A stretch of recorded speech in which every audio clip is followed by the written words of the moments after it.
সরকারি ও বেসরকারি প্রতিষ্ঠানে শেখ মুজিবুর রহমানের ছবি থাকবে কিনা এই প্রশ্নে নতুন বিতর্কের জন্ম দিয়েছে জাতীয় ঐকমত্য কমিশনের সাম্প্রতিক প্রস্তাব। কমিশনের এই সিদ্ধান্তে আপত্তি জানিয়ে বাংলাদেশ সমাজতান্ত্রিক দল বাসদ বিষয়টি থেকে কমিশনকে সরে আসার আহ্বান জানিয়েছে।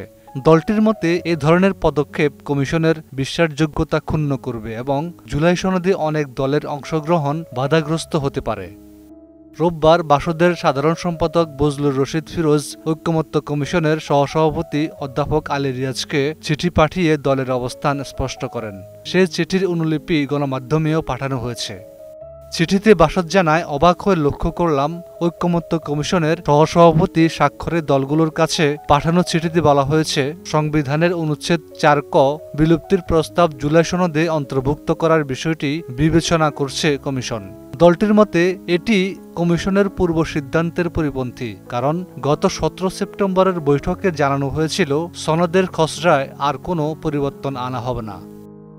কমিশনের চিঠি অনুযায়ী সরকারি বেসরকারি প্রতিষ্ঠানে শেখ মুজিবের প্রতিকৃতি রাখার বিষয়ে রাজনৈতিক দলগুলোর মতামত শনিবার বিকেল ৪টার মধ্যে জমা দিতে বলা হয়েছে। কিন্তু বাংলাদেশ সমাজতান্ত্রিক দল বাসদ বলছে সংবিধানের পঞ্চদশ সংশোধনীর রায়ের আলোকে এ ধরনের বিষয় সংসদেই নির্ধারিত হওয়া উচিত।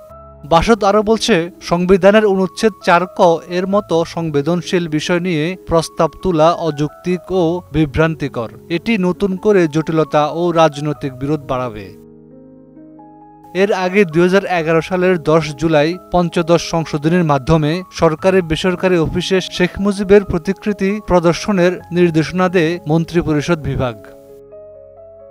ঐকমত্য কমিশনের ৮৪টি সুপারিশের অধিকাংশ নিয়েই দলগুলো একমত হলেও কিছু বিষয়ে ভিন্নমত রয়ে গেছে। বিশেষ করে সংবিধানের মূলনীতি ও রাষ্ট্রীয় দর্শনের প্রশ্নে মতপার্থক্য তীব্র।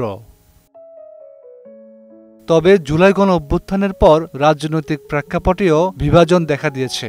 আন্দোলনের নেতৃত্বদানকারীরা ৭১ পরবর্তী শেখ মুজিবকে স্বৈরাচারী শাসনের প্রতীক হিসাবে দেখছে এবং পতিত শেখ হাসিনার আমলে স্থাপিত শেখ মুজিবের প্রতিকৃতি ও ভাস্কর্য অপসারণের দাবি তুলছে। Desk report, ২১ television.